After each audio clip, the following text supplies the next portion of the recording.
Vamos à explicação de quadriláteros. O que são quadriláteros, então? Para a gente ter uma ideia bem tranquila dessa parte, a gente vai fazer o seguinte desafio. Uma folha de papel, a gente vai marcar 4 pontos em qualquer posição, e a única coisa que eu peço para vocês é que vocês coloquem eles no sentido horário. 1, 2, 3 e 4. Numerem esses pontos. 1, 2, 3 e 4. E depois eu vou pedir para que vocês liguem na ordem dos números. 1, 2, 3, 4, fecha no 1. 1, 2, 3, 4, fecha no 1. Para a gente ver o que vai acontecer. Ó, depois que eu tracei esses segmentos de reta, vai ficar mais ou menos assim o nosso desenho. Então, nós temos uma figura, um polígono, né?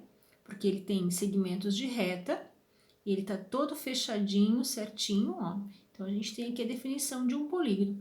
E ele também vai ser um quadrilátero. Por que ele vai ser um quadrilátero?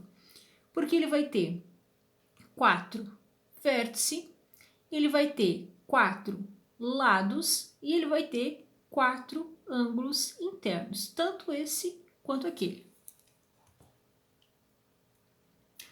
Distribuindo os pontos de outras maneiras e repetindo o mesmo procedimento, o que há em comum em todas as figuras desenhadas? Todas as figuras que você fez, ligando os 4 pontos com segmentos de reta no sentido horário, resultam em polígonos com 4 lados. Todos os polígonos que possuem 4 lados são chamados de quadrilátero. Aqui uma observação para vocês, né? Quadri, 4, láteros significa lado. Elementos de um quadrilátero. Além de possuir 4 lados, todo quadrilátero convexo também possui 4 vértices, 4 ângulos internos e 2 diagonais, identificados conforme mostra o exemplo a seguir. Vamos só lembrar o que era convexo? Convexo seria aquele polígono que, ao traçar 2 pontos aqui e ligá-los com um segmento de reta, a reta ficaria toda dentro dele, ok? Relembrando isso. Agora, quais são os elementos do quadrilátero?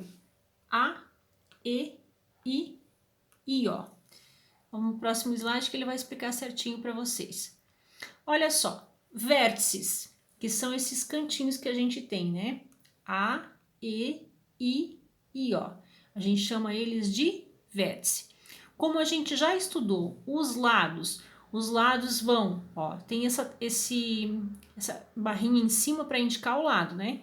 O lado que vai do A até o E, do E até o I, do I até o O, do O até o A. Tá errado colocar O até o A ou A até o O? Não, tá indicando o mesmo lado. A única coisa é a diferença que a gente começou a colocar as letras, tá? Normalmente a gente coloca em ordem alfabética, mas não fica errado se ficar assim também. Nós temos os ângulos internos.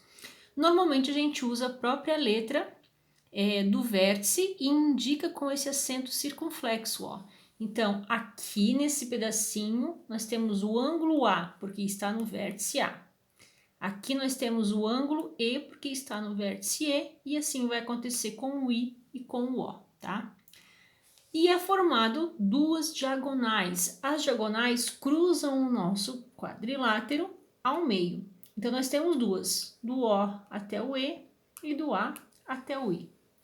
Uma observação: o lado AE é oposto ao lado OI.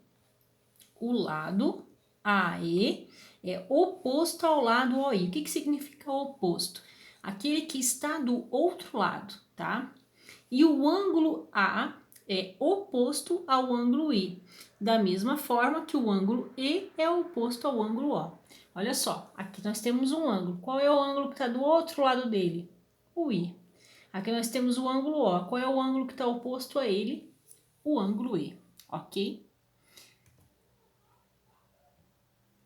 Alguns quadriláteros especiais.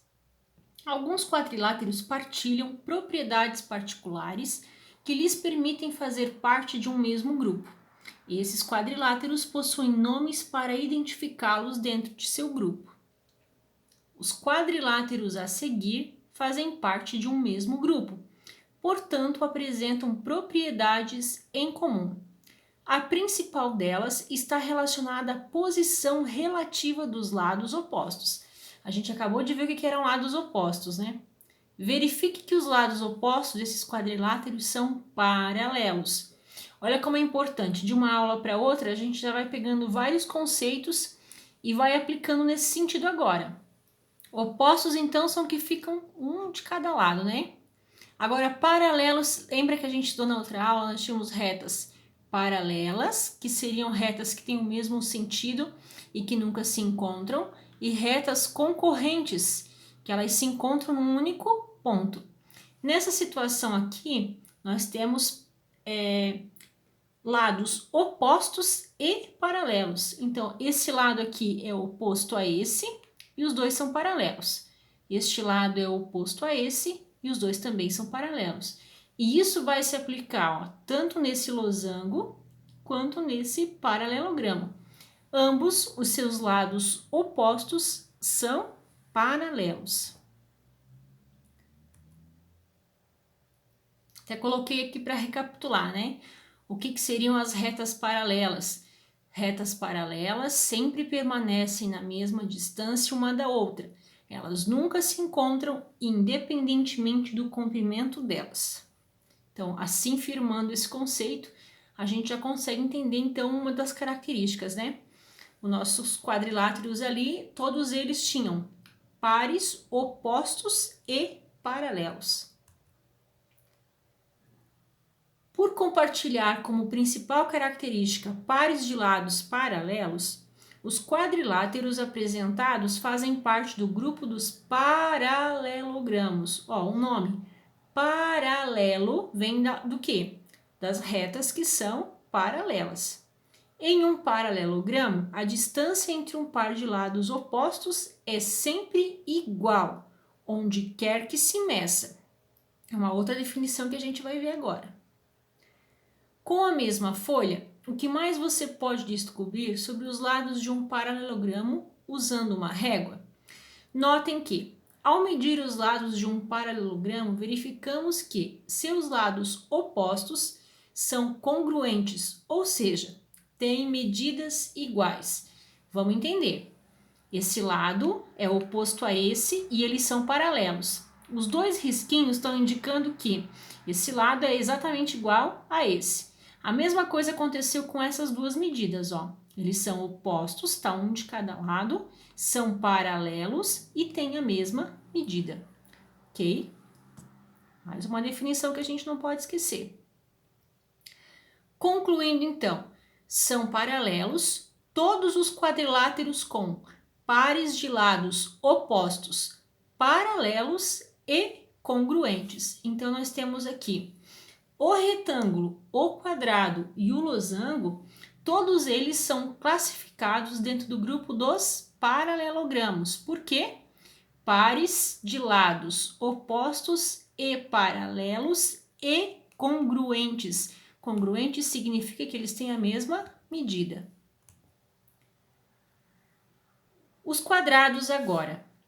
Os quadrados são um caso particular, eles são retângulos com lados de medidas iguais, ou seja, são paralelogramos com lados e ângulos congruentes.